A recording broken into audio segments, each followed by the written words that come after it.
चलिए दोस्तों, आज थोड़ा घर से बाहर निकलते हैं। इसीलिए मैं आज आई थी दादर। वैसे दादर सिटी किसको पता नहीं।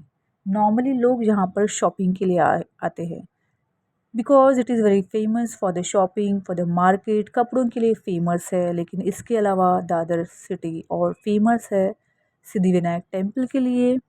Then Kabutar Khana very famous, then Shivaji park, then church, and yes, Dadar is also famous for the vada pav. लेकिन एक और जगह है जिसके लिए दादर फेमस है, और वो है दादर चौपाटी, मतलब चैत्य भूमि। A person who is an economist, politician, social reformer, who is also known as the chief architect of the Constitution of India, first law minister, Dr. Bhimrao Ramji Ambedkar.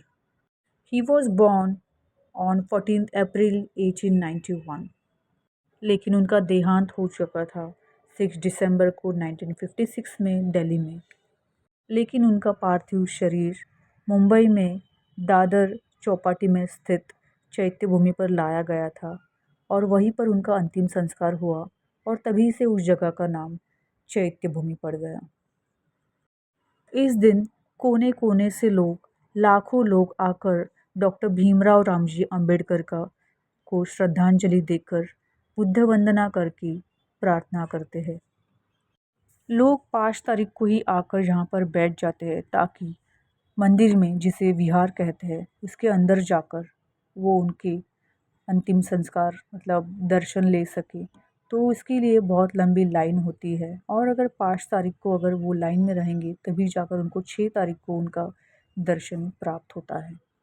गाँव-गाँव से, कोने-कोने से लोग आते हैं, जिसके लिए गवर्नमेंट ने बहुत अच्छी फैसिलिटी कर रखी है। मतलब वहाँ पे एकदम टाइट सिक्योरिटी होता है, इमरजेंसी सर्विस होती है, उनके खाने-पीने का पूरा बंदोबस्त रखा गया है, और वो भी फ्री ऑफ कॉस्ट। 6 दिसंबर के कुछ दिनों पहले गाड़ियाँ, मतलब ट्रेन, फ्री ऑफ कॉस्ट चालू कर दी है सरकार ने। इवन 6 दिसंबर ख़त्म होने के बाद भी कुछ दिनों तक फ्री ऑफ कॉस्ट गाड़ी चालू रखी है, ट्रेन्स मतलब, ताकि जो भी वो अनुयायी आते हैं जगह-जगह से, उन्हें घर पे जाने के लिए कोई प्रॉब्लम ना हो। 6 दिसंबर को खाना उनके लिए पूरा फ्री रहता है, जगह-जगह पे स्टॉल्स रहते हैं, लोग रखते हैं स्टॉल्स। देन पानी पीने का बंदोबस्त रहता है, टॉयलेट्स रहते हैं साफ़-सुथरे, एंड इमरजेंसी सर्विस रहती है, सोशल वर्कर्स रहते हैं, एवरीथिंग। डॉक्टर्स अवेलेबल रहते हैं 24 आवर्स। पर कुछ जगह पर तो कैंप्स भी लगे रहते हैं।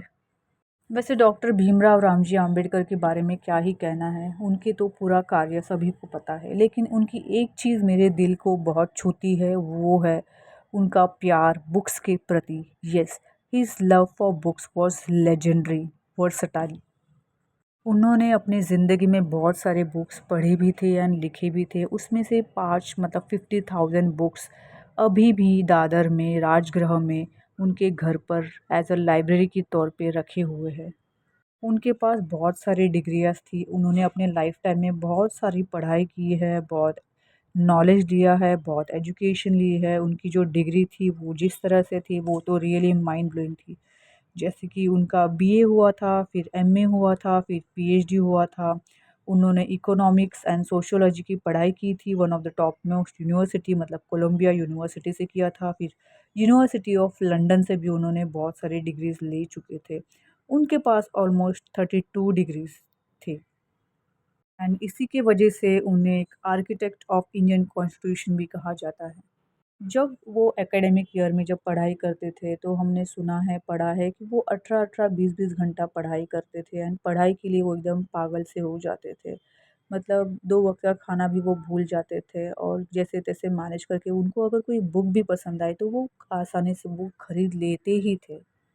तो मुझे भी लगता है हमने उनसे यही एक बात बहुत सीखनी चाहिए, कि मतलब जिस प्रति उनका बुक्स की तरफ लगाव था, पढ़ाई उन्होंने जिस तरह से की थी, जिस तरह से उनके पास डिग्रियाँ थी, वो कहीं न कहीं हम अपने में या फिर अपने बच्चों में, हमारे जनरेशन में हमें डेवलप करनी चाहिए। सो येस, हम गए थे फिर उस दिन चैत्य भूमि, और हमारे भी लाइन लगाने के बाद फिर वहाँ पर दर्शन हो गया। लेकिन ये था दादर चौपाटी, जहाँ पर हम अक्सर कभी घूमने के लिए आया करते थे, लेकिन उस दिन ये गेट बंद था, क्योंकि वैसे ही क्राउड इतना था कि अगर ये गेट अगर खुलता तो लोग शायद वहाँ पर जाकर और कोई अनहोनी ना हो, इसीलिए फिर ये gate as a safety point of view उन्होंने बंद करके रखा था। जगह जगह पर वहाँ पे कैमरास भी लगे हुए थे और ऊपर मतलब टेंट्स पर उनके बहुत सारे सिक्योरिटी गार्ड्स थे, पुलिस ऑफिसर्स थे, कमिश्नर्स थे, पर्सनली वहाँ पे मौजूद थे। वो बात मुझे बड़ी अच्छी लगी क्योंकि सेफ्टी इज़ वेरी इंपॉर्टेंट। आप देख सकते हो 6 दिसंबर होने के बावजूद, ख़त्म होने के बावजूद 7 दिसंबर को भी इतना सारा क्राउड था। मतलब हम गए थे, दोपहर के टाइम गए थे, लेकिन फिर भी कुछ लोग वहाँ से आ रहे थे, मतलब रिटर्न जा रहे थे अपने घर, और कुछ लोग तो अभी भी आ रहे थे दर्शन के लिए। तो आप समझ सकते हो क्या ही उस इंसान का, इतने बड़े लीडर ने क्या ही, कितना ही क्या-क्या किया होगा, क्या-क्या सहा होगा। So yes. उसके बाजू में ही आप एक उद्यान देख सकते हो, जहाँ पर हम भी गए थे, और आप चाहिए तो टिफ़िन भी लेके जा सकते हो, आराम से बैठकर खाना भी एंजॉय कर सकते हो। और हमने देखा कि वहाँ पर 6 दिसंबर के दिन शायद वो चेयर्स एंड सोफ़ास पूरा रखा हुआ था, जो उन्होंने 7 दिसंबर को पैकअप किया था। लेकिन आप नज़ारा खुद ही देख सकते हो, उनका सिक्योरिटी देख सकते हो कि पूरा बाम्बू-वाम्बू लगाकर पूरा टाइट सिक्योरिटी था, बहुत एकदम नीट एंड सेफ्टी वे में उन्होंने पूरा क्यू को मैनेज किया था। And yes, just see the nature, coconut trees भी ये इन्होंने नया डेवलप किया हुआ है, जहाँ पर हमें परमिशन नहीं है, एंट्री फ़िलहाल तो नहीं है। तो फिर हमने वहाँ पर गार्डन में बैठ के थोड़ा बहुत खाना वाना खाया, थोड़ा सा ग्रीनरी को एंजॉय किया, बहुत अच्छा लगा। ठंडी हवाएं चल रही थी, फिर भी दोपहर का टाइम था। फिर खाना खाने के बाद हम अंदर चले गए, मतलब जहाँ पर हमारा लाइन था, लाइन आगे आप देख सकते हो कितनी बड़ी लाइन है, लोग सिस्टमैटिक वे में कोऑपरेट कर रहे थे एक दूसरे को। एंड सिक्योरिटी भी वहाँ पे थी, तो कोई कोई मिसमैनेजमेंट ना हो इसके लिए। एंड लोग भी बड़े पोलाइटली ओबिडेंटली जा रहे थे अंदर, तो यस, हम भी अंदर जा रहे थे। बहुत देर की तपश्चर्या के बाद फिर हमारा नंबर आया और हम लोग अंदर चले गए। तो आप वहाँ पर देख सकते हो एक बोर्ड जहाँ पर मेरी नज़र पड़ी। उस बोर्ड पर था डॉक्टर भीमराव रामजी अंबेडकर जी का ऑटोग्राफ। सो यस, और उसके नीचे लिखा हुआ था, अ signature that changed billions of life. और फिर हमारा नंबर आ चुका था, हम अंदर चले गए, लेकिन मैं अंदर की झलक आपको नहीं दिखा सकती, सॉरी, बिकॉज़ अंदर कैमरा अलाउड नहीं था। फिर हमने दर्शन लिए, हम बाहर आ गए थे। एंड देन आफ्टरवर्ड्स बाहर का ये नज़ारा कुछ इस तरह से है वहाँ पर। गौतम बुद्ध का वहाँ पे उन्होंने बहुत खूबसूरत सा स्टैचू रखा हुआ है। एंड फिर हम लोग अंदर की तरफ चले गए, एंड ये बाहर का आप देख सकते हो डोम शेप, बहुत काफ़ी खूबसूरत है, बड़ा शांत लग रहा था वहाँ पर। यस। फिर लाइन आगे जा रही थी, हम ज़्यादा देर एक जगह पे नहीं रुक सकते थे, तो हम लोग नीचे आए, नीचे की तरफ आप देख सकते हो, यस, बहुत ही खूबसूरत नज़ारा है ये दादर चौपाटी का। एंड बाजू में स्टॉल्स लगे हुए थे, तो ये आप शायद आप आए होंगे दादर चौपाटी पर। फिर बाहर की तरफ आप देख सकते हो कि बहुत सारे वहाँ पर स्टॉल्स लगे हुए हैं, जहाँ पर डॉक्टर भीमराव रामजी अंबेडकर जी के बहुत सारे different different statues different colours में आप देख सकते हो। बहुत ही शांत और आइडल लग रहा था वो। एंड देन गौतम बुद्ध जी का भी वहाँ पर बहुत सारी मूर्तियाँ रखी हुई थी, वो भी बहुत ही काफ़ी शांति प्रिय लग रही थी। एंड बहुत सारे वहाँ पे एंशिएंट मॉन्यूमेंट्स रखे हुए थे, बहुत सारे वहाँ पर बुक्स रखे हुए थे, आपको जो चाहे आप खरीद सकते हो। फिर डोरबेल भी थी जो बहुत सारी मॉन्यूमेंटल एंशिएंट टाइम्स की लग रही थी। देन बहुत सारा यू नो बहुत सारी ऐसी चीज़ें हैं जो हम खरीद सकते हैं हमारे घर के डेकोरेशन के लिए, जो बहुत ही कल्चरल बेस्ड लग रही थी, ट्रेडिशनल बेस्ड। वहाँ पर कैलेंडर्स भी रखे हुए होते हैं मराठी लैंग्वेज में, जिस पर डॉक्टर अंबेडकर जी के फ़ोटो, गौतम बुद्ध के फ़ोटो आप देख सकते हो। एंड बहुत सारा इन्फॉर्मेशन उस कैलेंडर्स में भी रहता है लिखा हुआ। वहाँ पर बहुत सारे बुक्स थे, लेकिन मेरी नज़र पड़ी एक बुक पर, भारताचे संविधान, the constitution of India. So yes, then एक दो बुक्स थे जो मैंने भी खरीदे, और फिर दर्शन लेते लेते, थोड़ा बहुत शॉपिंग करते करते, थोड़ा दादर चौपाटी मतलब उस पाने की तरफ पैर तो ऑटोमेटिकली खींच ही जाता है इंसान का।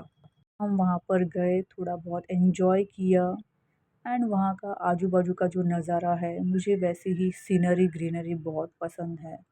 एज़ यू ऑल नो, पानी, पेड़ पौधे मेरे लिए बहुत वीक पॉइंट्स है। फिर बुक्स, थोड़ा बहुत वहाँ पर एन्जॉय करने के बाद, पानी में थोड़ा सा शांति से बैठने के बाद, किनारे पर पानी को देखते हुए, फिर इस दिन की शाम की विदाई करने का समय आ चुका था।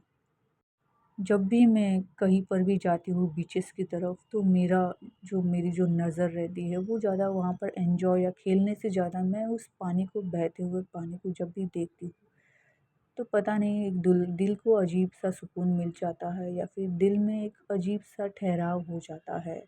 वो शायद मैं एक्सप्लेन ना कर पाऊँ, लेकिन बहता हुआ पानी या फिर वो जो लहरें होती है उसे देखना, मतलब my goodness, really it made my day. और उस लहरों की आवाज़, क्या कहना। जितना भी हम लहरों को देखें, उसे बस देखते रहने को जी चाहता है, लेकिन क्या करें, टाइम का लिमिटेशन तो आखिर हर एक के पास होता है।